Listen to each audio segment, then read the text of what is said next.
Good evening, everyone. Welcome to another episode of the Hog Talk Podcast, live from the Sterling Soap and Roastery Studios, part of the Believe and Buzz Radio Network, where you can hear us each week on 106.7 Buzz 2 in Central Arkansas. All live shows are presented to you by Arkansas Brewing Company in downtown Ozark. I am Porter Hayes. Alongside me, always, is Adam Hall. And tonight's show, we'll do a full breakdown of the Arkansas Super Regional, Arkansas versus Duke, coming up this weekend, and show some love to the Arkansas baseball team, where I guess, Adam, we're going to have to eat a little bit of crow. We kind of counted them out. They're turning things around at the right time of the season. SEC season play, or SEC tournament play, starts, and they got the 7 seed. I doubt that they'll get to host. I don't know, outside of winning it, Adam.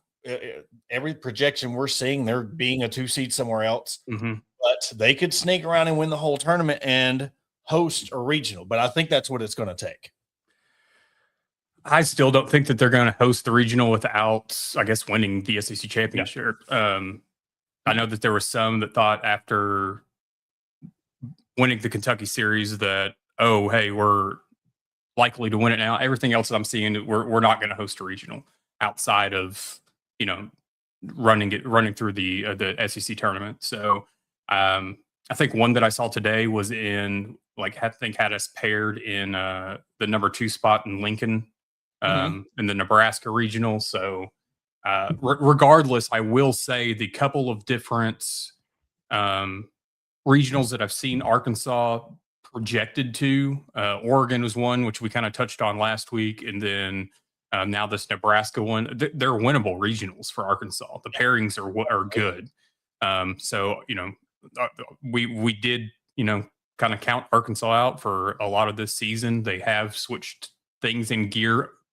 They did falter over the last couple of weeks a little bit. But this is a team that can, hopefully flip the switch. We've talked about the past few years. Once we get into regionals, super regionals, potentially Omaha, there's always that one team that Arkansas seems to go up against that clicks at the right time, that they're hitting on all cylinders at the right time. And I think that this season it needs to be Arkansas if they want to go anywhere. Yeah, their pitching's going to, I've talked to a few of my guys, Kevin Bohannon, pitching. Pitching's just been the biggest hurdle they have, the biggest weakness on the spot. And the bats have come around, but also, when you give up big runs, big leads, I know they ended up winning the series 16-12. Social media team had a great time, fun with that ending. A win's a win, but you also got to realize, baseball is different than softball, where game 1 you could throw deets, you can't throw them in game 3 like you can in game 3 of the softball regional or super regional. It's just the disadvantage you have.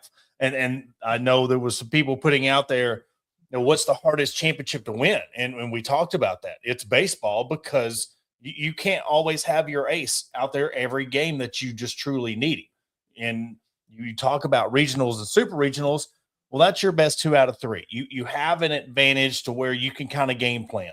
When you get into Omaha, it's bracket. It's win, lose, go into losers bracket. Then you get into a best of 3 series. So it really stretches you out over the course of a couple of weeks of how you do your rotation, your hitting. So that, again, right there is another reason why it's harder. A lot of times, let's throw basketball. You're playing 2 games, you rest for it, and you come back the next weekend and play. Football, you win on a Saturday. The following Saturday, you're playing someone else, 1 game.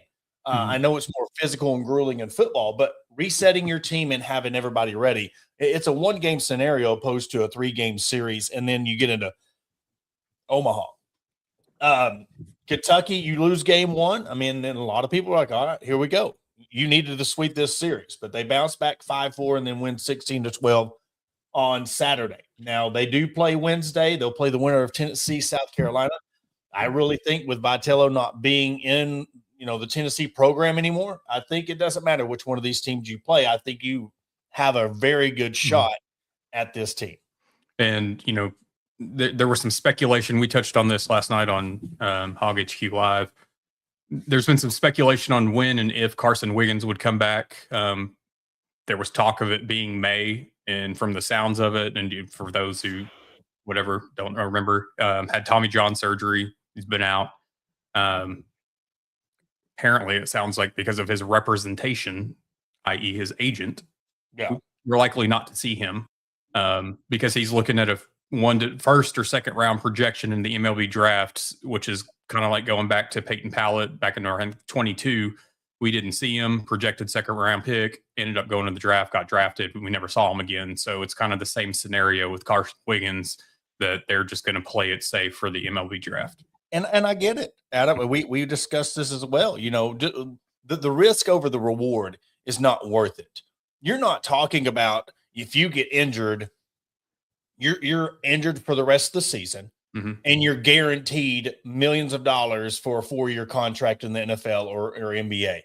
You might get $1 million, $2 million bonus if you're the top of the class. And I don't know slot values and stuff like Kevin does, but I mean, just throwing a ballpark figure, even if it was a $4 or $5 million signing bonus, you're not getting the contract that you would in the pros in football or basketball. And then you're not even promised to go to the pros. You might be riding on that for 3 years. I'm remiss to even think of other than what Benintendi, Orioles, Kerstad, you know, even Hagen. But you look at the pitching rotation. Hagen Smith is struggling to get to the majors. You know, you have Kevin Kopps is looking for a position. We just saw Gage Wood called up to Double-A today, I believe, with the Phillies, and it's taking him a little bit of time. That right there adds on to, I don't blame him one bit. And again, if we're talking about the grand scheme of, man, it'd be nice to have him. What if he's not 100%? I mean, there's so many repetitions in bullpen sessions you have to throw. You're thinking probably, let's just go ballpark figure 1,000 pitches of getting ready between now and the end of season. If you were throwing bullpen sessions, practice sessions, and then there's just a lot that can happen in that time frame that it's just not worth it. And that's where I do give him a pass. Also, when you look at this bracket, you play the winner of South Carolina, Tennessee, and then you move on to play Texas, which you swept in Austin.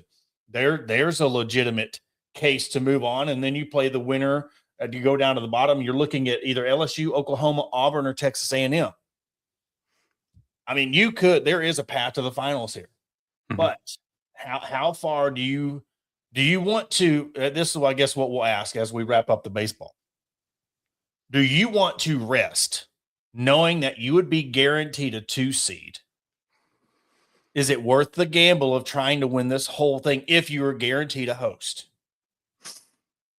I think in that sense it would be 4 games, because remind you, we're going 4 games. You got to win Wednesday, Thursday, Friday. Well, hold on. Yeah. Wednesday, Friday, Saturday, Sunday. Because I feel like with this particular baseball team, and I know we've talked about it in different sports and the rest, and we've talked about it with this baseball team in the past before. I don't feel like that this team can really afford to take an extended period of time off. Yeah. And I think the benefit of being able to host a regional is greater for them right now as it stands with the struggles that they've had. So I would, if I were Dave Van Horn, and which obviously I'm not, I would try to win this thing just so you could host a regional. Yeah.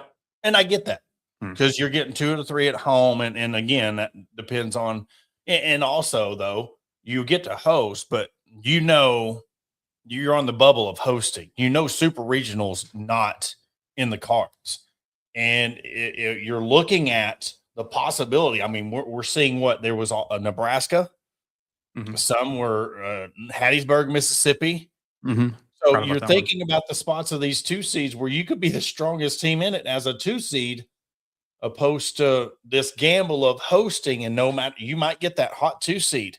That's better than that Oregon, the Eugene, Oregon regional. If Arkansas was to win that would then in turn put them in UCLA in the supers. Ooh. So yeah. I think, that's one of those, of course, you're looking far ahead and you're just trying to get to the next round. But at the same time, if you could figure out how to work your landing spot, and then even what supers would look like for you, I would stay clear away from UCLA as possible. Absolutely. I mean, yeah. So game one, Wednesday, it'd be 4:30 Central Time, 5:30 Eastern, and then again, if they win, they'll play Texas at 4 o'clock. Be the first game of the afternoon session on Friday, or the first game on Friday. The rounds are split up Thursday and Friday, and then you'll go to the semifinals. Again, if I thought that Arkansas had the 4 seed and you had 3 games, I'd feel a little bit better about it. But just that extra game and that extra wear and tear, I would love for them, like you said, get wins in, win 2. Maybe if you get knocked out in the semifinals, I don't think that that's going to hurt you. I think you're a solid 2 seed right now, no matter what. But it is win it all, or you're going to be a 2 seed on that aspect.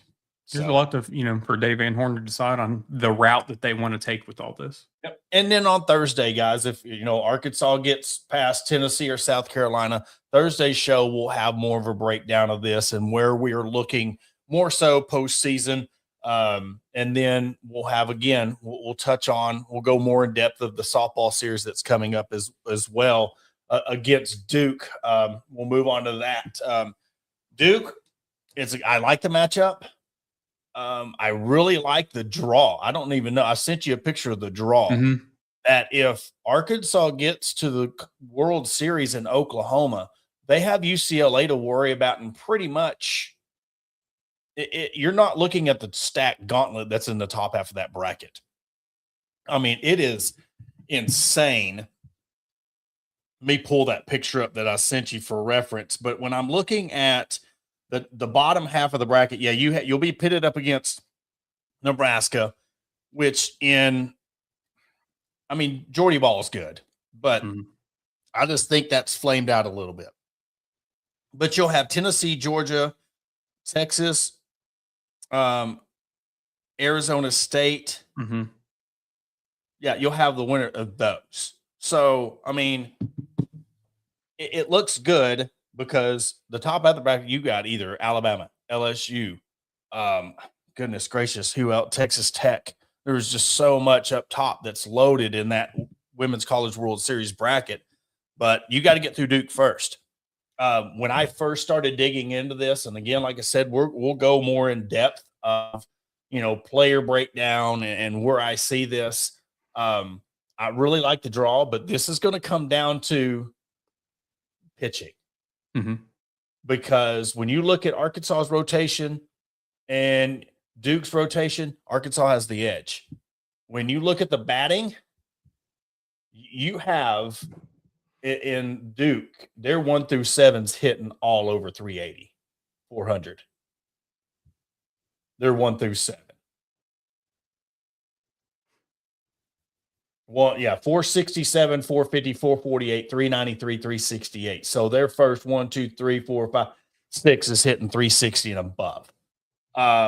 Another thing that we'll look into, stolen bases is going to be a big thing. You got 2 of their girls, 10 stolen bases, 18 stolen bases. This is going to be, just because Arkansas is playing at home, we've seen this. We're at super regionals. This is going to be uncharted territory if they make it to Oklahoma City.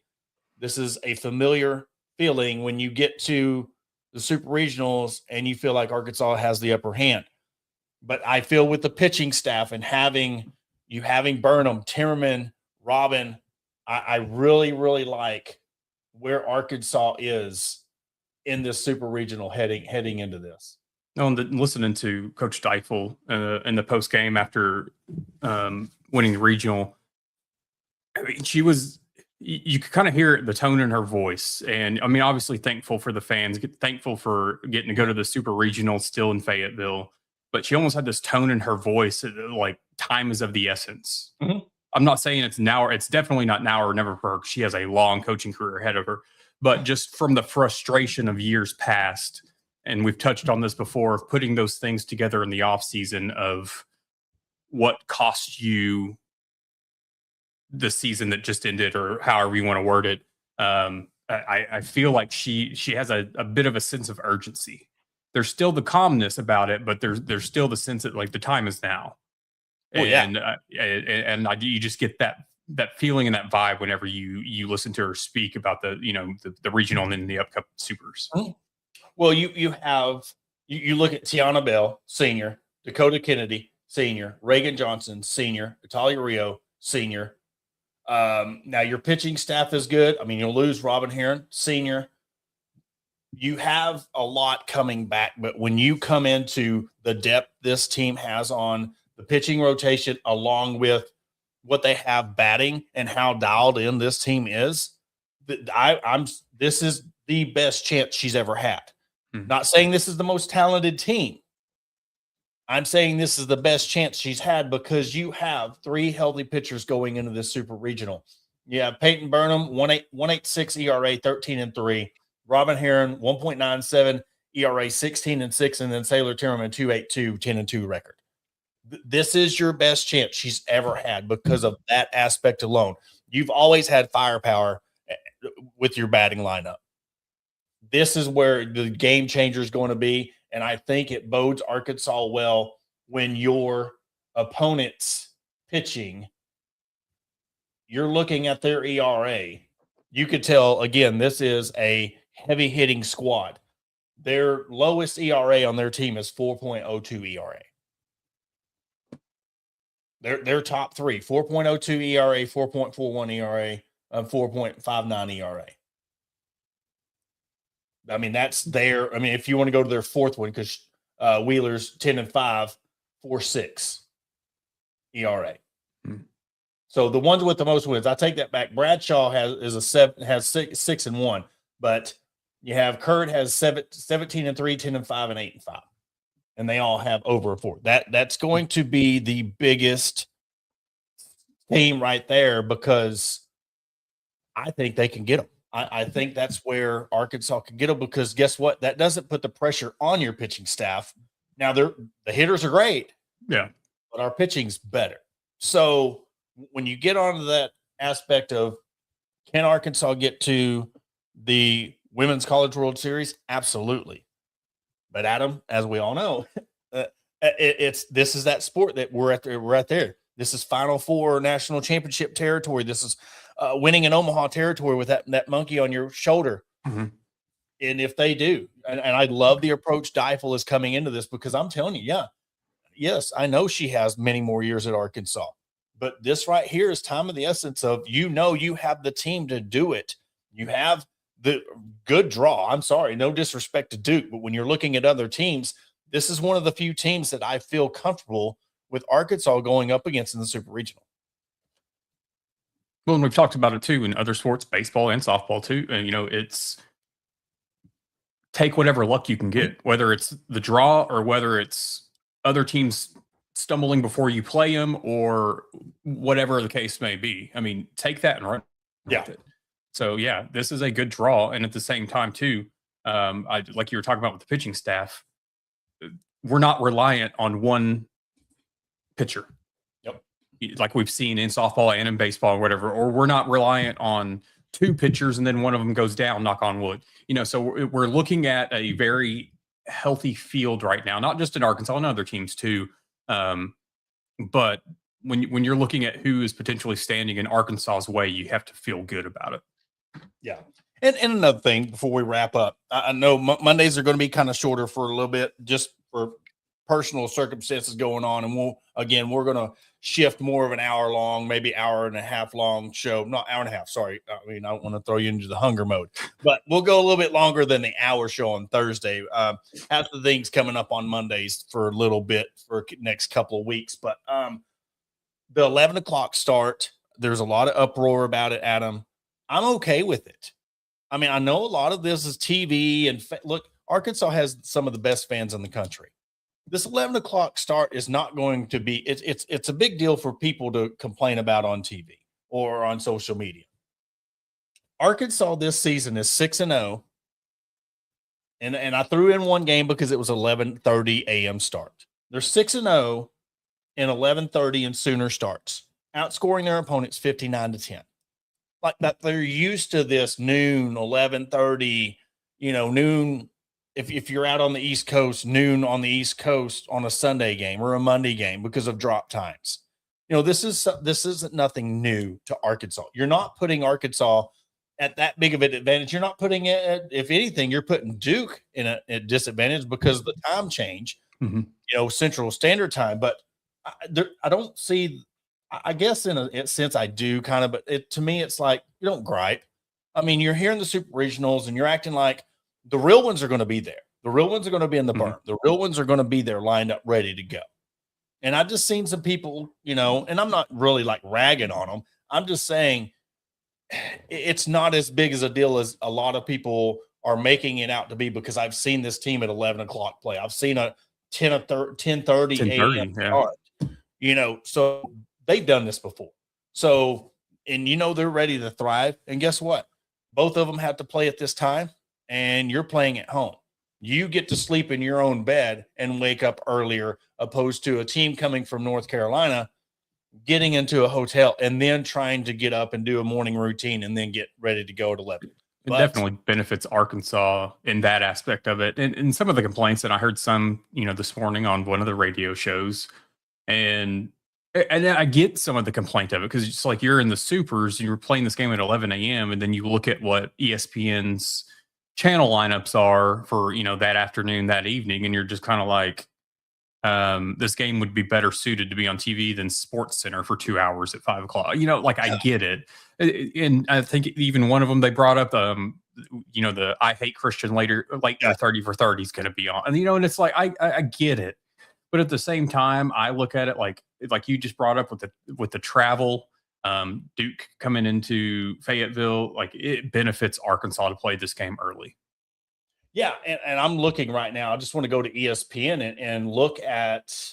I want to see if there's any other games when you look at the softball. Let's go to Friday. You have one game going. Texas Tech plays at 10, Florida, and then you have 11. Opposed to, you have games all day. Guess what? Everybody's getting highlighted. You could be OU and playing on Thursday. Nebraska is playing at Thursday, 8 p.m. Georgia, Tennessee's playing at 6. What I'm getting at is there is time to watch all the games. You're not bundled in there at 5:30 with 3 other games. Yeah. The highlight is going to be on you. Television, you get to watch. But another point I made, with corporate seating they have, it don't matter, because your corporate seating is going to be empty in most parts, whether it's whether it's 11 o'clock or 4:30, you're going to have a lot of empty seats, because, again, I don't know who is the ultimate how makes that decision, but they do this every year where the corporate people get the chairbacks, where the regular season, the real fans get pushed to the side and out to the berm, which to me, I think is ridiculous. I think it's unfair. I know it's generating revenue, but in aspect of let's be real. Let's recognize and let's reward those who've been there all year, and let them sit there and let national TV see our atmosphere, opposed to just cutting to the berm. Put the real ones out there behind the plate. They've been there at those 10 o'clock games, 11 o'clock games, Thursday games, midweek games against Natchitoches State University. They've been there, and it is irritating. But with someone mentioned the tennis, we're kind of scared too, because I don't want you cutting the softball program. If they're too much to, handle, you can't raise enough money for it. So I guess we'll have to do the corporate seating. Yeah. And Gary, they did bring back tennis. Yes. From the way that the statement read, I'm not going to say it's temporary. It's just going to be looked at closely. I would consider it short term for the time being. It could be something that they look at year to year until they finally decide, okay, we're not going to cut it. But bringing it back was, and putting the verbiage that Hunter Yurchek put out there, it is short term until they figure out a permanent solution. And Gary, very happy that it's back. Very happy. And I'm more happy that the fans and the donors stood up against the big bad wolf and raised enough money to where he had to reinstate it. He put $5 million in Hunter Yurchek's face and said, give it back. And he had to. So that's where I'm happy about it. So, but I know, again, guys, for this Monday show, I know we're cutting it kind of short tonight, but Come back Thursday, 6:05. Adam and I will have a full breakdown. We'll see. Hopefully, Arkansas is advancing to the second round against Texas on a Friday. And then we will be covering some players to watch on Duke, their pitching staff. Arkansas softball will have all that action and more coming back. Adam, you got anything else? I'm good.